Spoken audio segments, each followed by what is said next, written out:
BPF आरो UPPL सावरायनाया जागासिनो दं।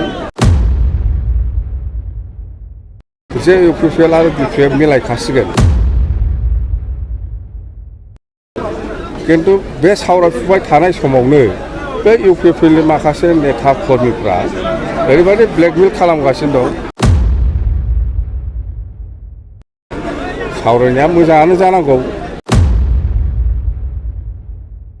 जोंना खोथाया मा दा BPF हानजाया सरकार दानाया 100%।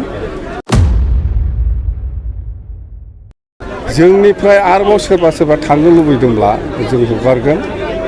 थांनाया मोजां, मानसिया एसे गेसें जानांगौ होनबा मोजां खामानि मावनो। दिनै जमदुवार ब्लकनि आन्दाराव गोबां UPPL, गोबां BJP आरो गोबां कंग्रेसनि कर्मि नेताफ्रा जोंनि दलाव हाबदों। बाय सराइबिल समस्तिनिबो दं, जमदुवारनिबो दङ। मथथे बेसेभाग UPPL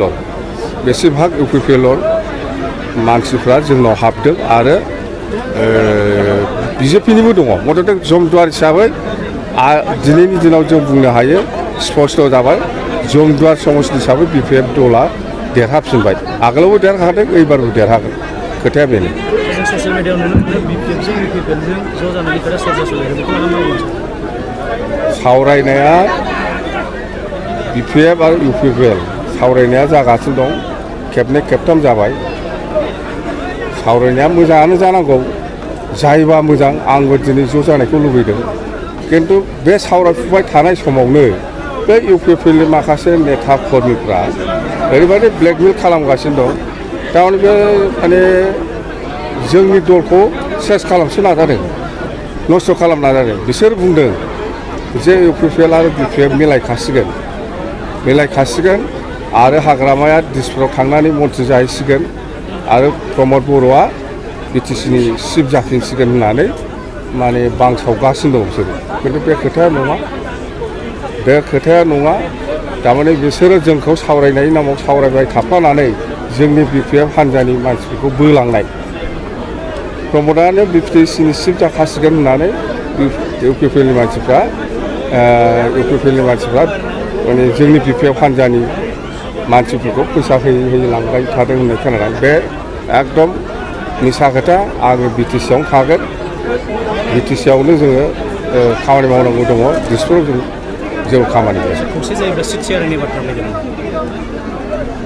बोरै खौसे जायो जाया, सिट शेयारिं बोरै खालामा बे सावरायबाय थादों। दा जेबो बुंनो हाया। नोंथांनि समस्तियावनो BPFनि माखासे मावखुलियाव UPPL जोंना खोथाया मा दा BPF हानजाया सरकार दानाया 100%। जोंनिफ्राय आरोबाव सोरबा थांनो लुबैदोंब्ला जों हगारगोन। थांनाया मोजां, मानसिया एसे गेसें जानांगौ होनबा मोजां खामानि मावनो।